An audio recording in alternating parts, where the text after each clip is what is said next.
नमस्कार मित्रांनो, भावी शिक्षक आणि शिक्षिकांनो टिप्स फॉर टीईटी मध्ये मी अक्षय तुम्हा सर्वांचं स्वागत करतो। आजच्या व्हिडिओमध्ये आपण शिक्षक भरती संदर्भात अतिशय महत्त्वपूर्ण माहिती पाहणार आहोत। एक गोष्ट तुम्हाला आठवते का, ज्यावेळेस आपली शिक्षक अभियोग्यता व बुद्धिमत्ता चाचणीची परीक्षा होणार होती त्या वेळेस अगोदर एक अशी बातमी प्रकाशित झाली होती की आत्ताची जी होणार त्याच्या एक वर्ष अगोदर म्हणजे आपली टीईटीची परीक्षा झाली होती, त्याच्यानंतरच 2021च्या एंडिंगलाच बातमी आली होती की एसटी पेसा ची शिक्षक भरती होणार आहे। त्यावेळेस आंदोलन झालं होतं, पालघरमध्ये आंदोलन झालं होतं, आठवत असेल तर। त्यानंतर शिक्षक भरती होणार आहे असं सांगितलं होतं, पण शिक्षक अभियोग्यता व बुद्धिमत्ता चाचणीची परीक्षा घेतल्यानंतर त्यातून एसटी पेसा वर्गातील जागा भरल्या जाणार असं सांगितलं होतं। आणि हेही सांगितलं होतं की जी शिक्षक भरती होणार आहे ती फक्त एसटी पेसाची होणार आहे। पण त्यावेळेस आंदोलन झालं होतं, मग त्यानंतर काही परीक्षा झाली नाही, टीईटी स्कॅम वगैरे झाला, ते सगळं झालं। पण आता शिक्षक अभियोग्यता व बुद्धिमत्ता चाचणीची परीक्षा झाली, त्यानंतर त्याचा रिझल्ट सुद्धा लागला, पण पवित्र पोर्टल आपलं सुरू व्हायला काय नाव घेत नाहीये।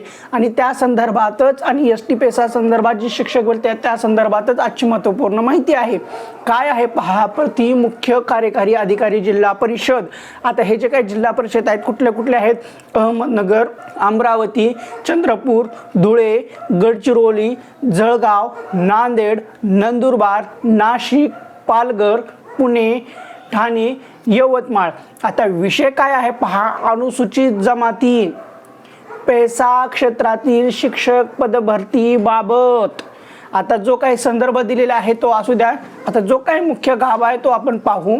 उपरोक्त विषयी कळविण्यात येते की अनुसूचित जमाती पेसा क्षेत्रातील शिक्षक पद भरती बाबत शासन पत्र दिनांक 3/4/2023 अन्वये वित्त विभागाच्या परवानगीनुसार रिक्त पदांच्या 80% रिक्त पदे भरण्यास परवानगी देण्यात आली आहे।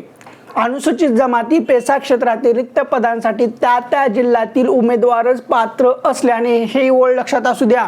अनुसूचित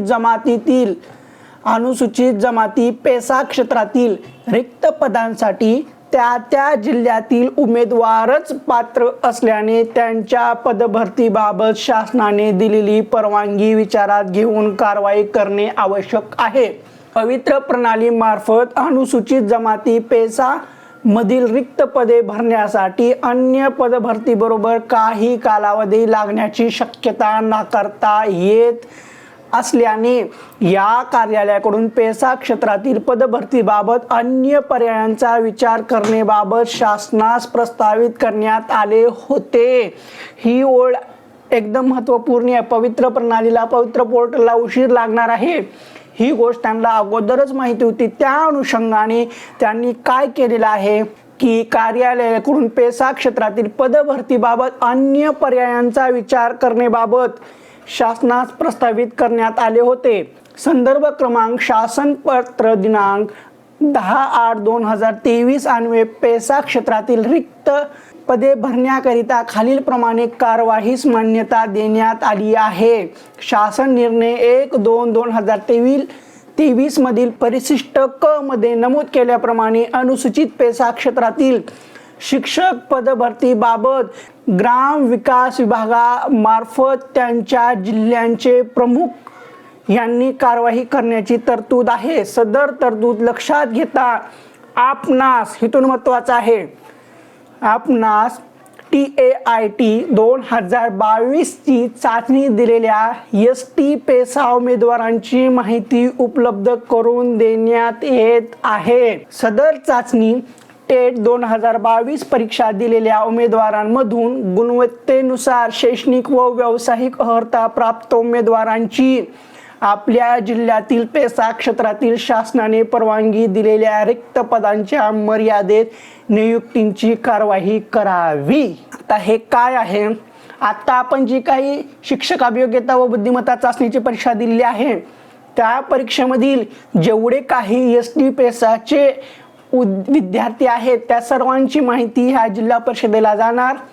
त्या उमेदवारांची गुणवत्तेनुसार व शैक्षणिक व्यावसायिक अर्हता प्राप्त उमेदवारांची आपल्या जिल्ह्यातील पेसा क्षेत्रातील म्हणजे त्या जिल्ह्यामध्ये भरती होणार आहे। हे सरळ सरळ सांगितलेलं आहे। तसेच सदर प्रक्रियेद्वारे निवड झालेल्या उमेदवारांना अन्य सर्वसाधारण भरती प्रक्रियेमधील गुणवत्तेनुसार रिक्त पदांवर निवडीचा पर्याय यापुढे खुला ठेवण्यात आलेला आहे। ही एक ओळ सुद्धा महत्त्वाची आहे। आता जी काही एस.टी. पेसाची शिक्षक भरती आहे त्याच्यामध्ये सुद्धा जर निवड झाली तर आता आपली सदर प्रक्रियेद्वारे निवड झालेल्या उमेदवारांना अन्य सर्वसाधारण भरती प्रक्रियेमध्ये गुणवत्तेनुसार रिक्त पदांवर निवडीचा मार्ग खुला ठेवण्यात आलेला आहे। ह्यावर तुम्ही सूरज मांढरे महाराष्ट्र राज्य शैक्षणिक परिषद आयुक्त शिक्षण विभाग शिक्षण आयुक्तालय यांची सही शिक्का वगैरे सर्व दिलेला आहे, तुम्ही पाहू शकता। तर एक गोष्ट लक्षात घ्या, शिक्षक भरतीची ही प्रक्रिया चालू झालेली आहे। सध्या एस.टी. पेसाच्या जागा भरल्या जाणार आहेत। आता लगे मनामध्ये हे करू नका की आपली जागा भरली जाणार का नाही, बाकी प्रवर्गाच्या जागा भरल्या जाणार का नाही, पवित्र पोर्टल चालू होणार का नाही। पवित्र पोर्टल सुद्धा चालू होईल, पण पवित्र पोर्टलला चालू होण्यासाठी वेळ लागत असल्यामुळे आता एस.टी. पेसाच्या जागा ह्या भरल्या जात आहेत। आता ह्या जागा किती आहेत तर हे सर्वसाधारण 4,000 ते 4,500च्या आतना बाहेर जागा आहेत। एवढ्या जागा एस.टी.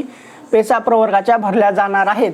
आता हे एवढी माहिती आलेली आहे, याच्यापेक्षा आणखीन काही जास्त माहिती आली तर मी तुम्हाला सांगेल ती कशी माहिती आहे किंवा प्रोसेस कशी आहे, कशी भरती प्रक्रिया पार पडली जाणार आहे ते सुद्धा तुम्हाला नंतरच्या ह्याच्यामध्ये सांगेल। पण सध्याच्याला काय आहे, अहमदनगर, अमरावती, चंद्रपूर, धुळे, गडचिरोली, जळगाव, नांदेड, नंदुरबार, नाशिक, पालघर, पुणे, ठाणे, यवतमाळ या जिल्हा परिषदांसाठी हे लागू आहे। ठीक आहे, ह्याच्यापेक्षा आणखीन काही नवीन माहिती आली तर मी तुम्हाला नक्कीच कळवेल।